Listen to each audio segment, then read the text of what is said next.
run that timer. Oh, that was close. See, I am good. We are the Power Platform duo who specialise in Microsoft Power Platform. In this series, we explore retro games in Canvas apps. This is probably one of the more impressive ones because it sort of makes you think outside the box. So Alex, I'm really interested in this one. So why did you choose Ball Breaker or Brick Breaker? So this breaks the standard design of Power Platform and what it's more designed towards. And I assume it's harder having the balls rather than squares or rectangles, right? Yeah. Because if it's a square line, you know it's XY, it's a standard reflection. So if you're going up, your Y just goes negative. Yeah. Right. Whereas if you're at an angle, you don't quite know what it is. Okay. So therefore you need to calculate the angle of impact and then mirror it and all of that. Well, can you change the size of the balls, or is that random or set at the moment? That's completely set at the moment, because if you look at Brick Breaker, you have levels and there's set shapes Okay, yeah. they use.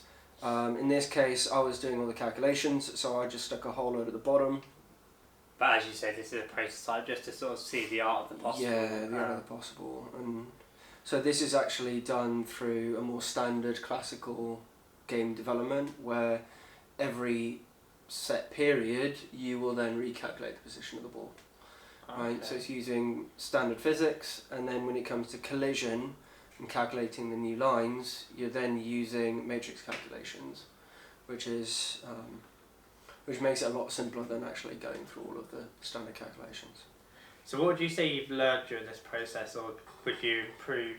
It was really interesting to see what the limits were. So within the calculations, you can take that timer and slowly reduce the time in between each calculation and see where it starts to hit a limit, and that's where it gets quite interesting. Alex, what went well during this process and of building out this very early stage prototype? We came across a bit of an issue when actually calculating it, because all the calculations were becoming a lot more complicated. Then we actually went to the matrix calculations, and so that simplified the whole thing a lot quicker. And so actually increased performance, and we're able to get that ball to move a lot faster. What are the next stages for you in this game? So for this one would then be to potentially try and speed up that ball, because as you know, if we stick any more circles in there than that, it will become quite long. And then after that, it's sort of building out the levels to then say, okay, this is then the level, whether you have a move or anything like that, and start building it out that way. Okay, so let's see how it works then. So if I now start the timer to do the ball, and bounces off those two, when it detects a collision, it will actually delete that ball. So if you notice just there, it would have gone through the previous ball. And when it goes to the bottom, it goes, oops, you failed. You're quite good at this. The ball is slow, it's nice and easy. Please like, subscribe and click on the bell icon.